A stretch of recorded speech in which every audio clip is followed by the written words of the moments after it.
Helicoverpa armigera adalah hama penggerek buah terong yang merupakan salah satu hama berspesies Lepidoptera. Spesies ini bersifat holometabola yang berarti mengalami metamorfosis sempurna. Serangga dewasa tidak menjadi hama, namun yang menjadi hama adalah larvanya. Larva berbentuk ulat, mempunyai tungkai palsu sebanyak 5 pasang di abdomen, memiliki tubuh silindris dengan kepala yang berkembang dengan baik, bagian mulut mandibula. Namun kebanyakan spesies ini memiliki badan panjang dan berbentuk gilik atau silinder.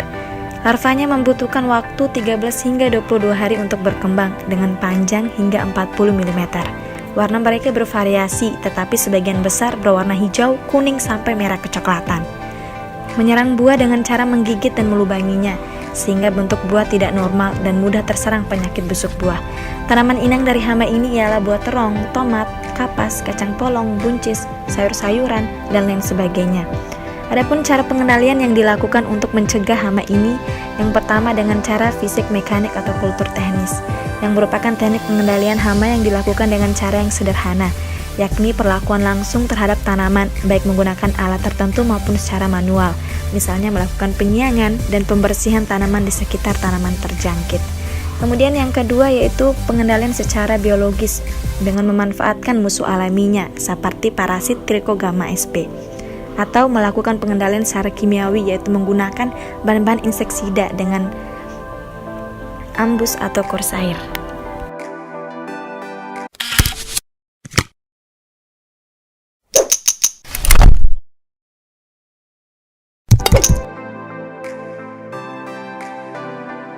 Plutella xylostella atau hama pemakan daun kol yang merupakan hama berfilum Arthropoda dengan kelas Insecta dan berordo Lepidoptera. Plutella xylostella ini menjadi hama adalah larvanya, bukan imagonya. Larva Plutella xylostella berukuran kecil sekitar 0,33 inci ketika tumbuh besar. Tubuh larva melebar di bagian tengah dan meruncing ke arah anterior dan posterior dengan 2 prolet pada segmen terakhir posterior membentuk huruf V. Siklus hidup larva berlangsung 10 hingga 18 hari dan membentuk kokon pada daun atau tangkai untuk pupasi. Hama ini bersifat holometabola. Tipe mulut hama ini penggigit dan pengunyah. Gejala serangan yang ditimbulkan adalah daun berlubang-lubang dan robek. Akibat serangan hama ini kehilangan hasil dapat mencapai 58 hingga 100%. Tanaman inang selain menyerang tanaman kol, ia juga menyerang tanaman lobak, petai, brokoli, kembang kol, dan lain sebagainya. Adapun pengendalian yang dilakukan untuk menangani hama ini, yang pertama pengendalian kultur teknik, melakukan penggiliran tanaman yang bukan famili Brassicaceae, tumpang sari tanaman kubis dengan tomat, dengan daun bawang, atau dengan tanaman jagung. Atau dengan melakukan pengendalian hayati atau biologis, yaitu dengan memanfaatkan musuh alaminya berupa predator atau parasitoid, yaitu seperti Bacillus thuringiensis atau Paederus sp, atau dengan cara pengendalian kimiawi, yaitu dengan penyemprotan bahan-bahan kimiawi seperti Dipel WP, Volbar FC, dan lain sebagainya.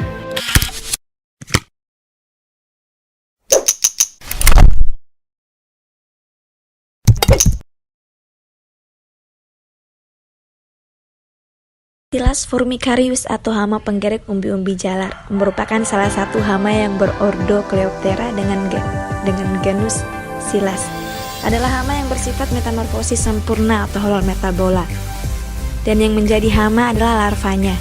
Larva berkembang dan membuat lubang gerekan di bagian dalam pangkal batang atau umbi. Larva berwarna putih, mempunyai bentuk tubuh melengkung dan tidak berkaki. Adapun tipe mulut dari hama ini yaitu penggerek dan pemakan. Kumbang Silas dewasa memakan epidermis pangkal batang atau bagian permukaan luar dari umbi, sehingga menyebabkan terbentuknya lubang pada umbi. Lubang diakibatkan oleh aktivitas ovoposisi kumbang betina juga, karena lubang tersebut lebih dalam dan ditemukan adanya kotoran atau bekas kerekan. Adapun pengendalian yang dilakukan untuk menangani hama ini, yang pertama, pengendalian secara kultur dan teknis, yaitu melakukan rotasi tanaman, membersihkan dan menyingkirkan sisa-sisa tanaman atau umbi yang sudah terjangkit, atau melakukan penggenangan lapangan selama 24 jam setelah selesai panen. Atau bisa dilakukan dengan pengendalian biologis, yaitu memanfaatkan musuh alaminya seperti predator semut, laba-laba, kumbang carabidae, dan lain sebagainya. Atau dapat dilakukan pengendalian secara kimiawi, yaitu penyemprotan bahan-bahan insektisida atau bahan-bahan kimiawi seperti permetrin dan karbosulfan.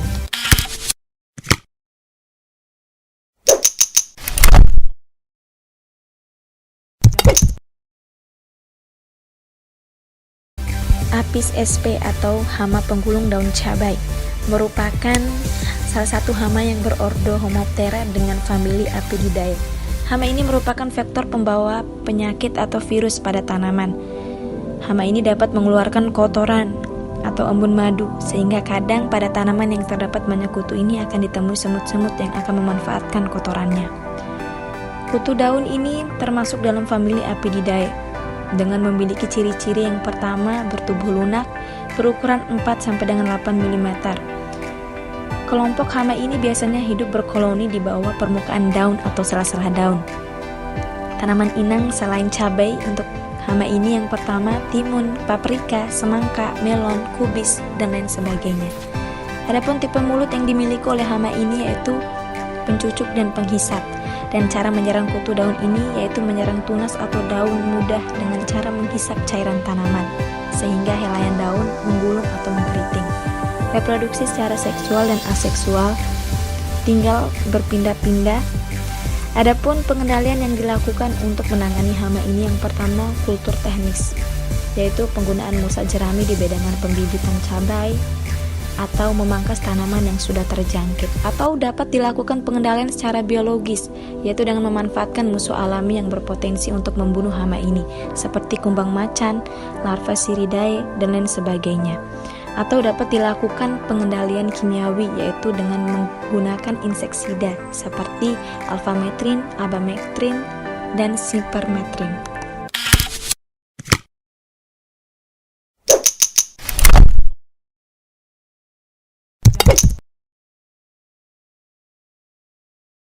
Planococcus sp atau hama kutu dompolan pada tanaman pepaya, yang merupakan salah satu famili dari Pseudococcidae dengan genus Planococcus, merupakan hama dengan kutu dewasa berbentuk oval, datar, berwarna kuning kecoklatan, putih muda, bahkan sampai dengan warna kuning tua. Panjangnya sampai dengan 4 mm, lebarnya hingga 2 mm. Tubuh serangga ditutupi lapisan lilin. Di sepanjang tepi badan kutu terdapat duri-duri dari bahan semacam lilin sebanyak 14 hingga 18 pasang, dan duri pada bagian pangkal panjangnya 2 kali dari panjang duri lainnya. Telur berwarna kuning dan diletakkan di dalam kantong yang terbuat dari bahan menyerupai benang-benang lilin halus yang berada di belakang tubuh kutu betina. Pola reproduksi secara seksual, beberapa spesies juga ditemukan bersifat partogenetik. Sebagian besar famili Pseudococcidae ini menghasilkan telur dari reproduksinya, namun beberapa spesies hama ini memiliki reproduksi vivipar dan ovovivipar. Tipe mulut pencucuk dan penghisap. Gejala serangan yang ditimbulkan pada bagian tanaman yang terserang tampak dipenuhi oleh kutu-kutu putih seperti kapas atau diselimuti bubuk-bubuk putih. Tanaman inang tidak hanya pada pepaya saja, tetapi pada kopi, tanaman coklat, jeruk, dan jambu. Adapun pengendalian yang dilakukan yang pertama yaitu secara kultur teknis, yaitu dengan penggunaan varietas tahan hama, pembersihan dengan tangan atau memangkas tanaman yang terjangkit, atau pengendalian yang kedua pengendalian biologis, yaitu dengan memanfaatkan musuh alami seperti predator dari famili Cochonelidae, atau yang ketiga pengendalian secara kimiawi, yaitu dengan menggunakan insektisida berbahan aktif metilanol.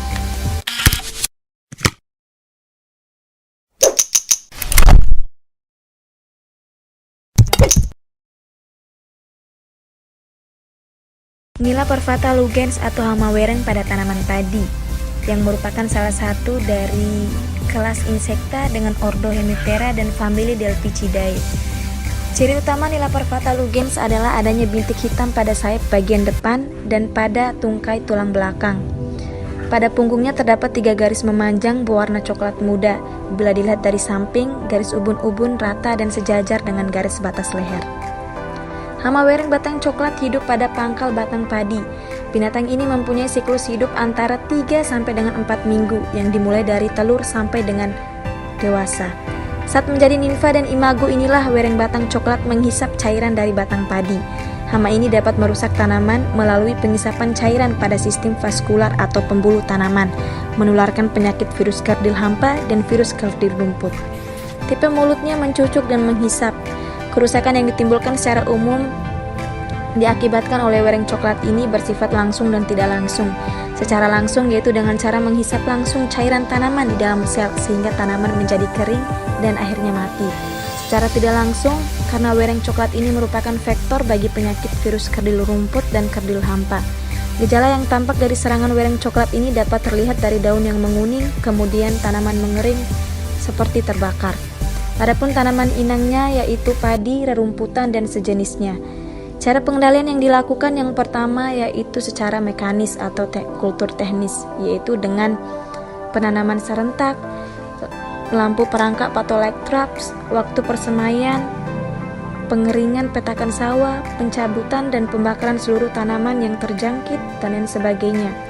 Atau pengendalian secara biologis yaitu dengan memanfaatkan musuh alaminya seperti laba-laba, capung jarum, bangsa kepik-kepikan, atau dengan pengendalian kimiawi yaitu dengan penggunaan inseksida berbahan aktif buprofen, BPMC, dan fipronil dan lain sebagainya.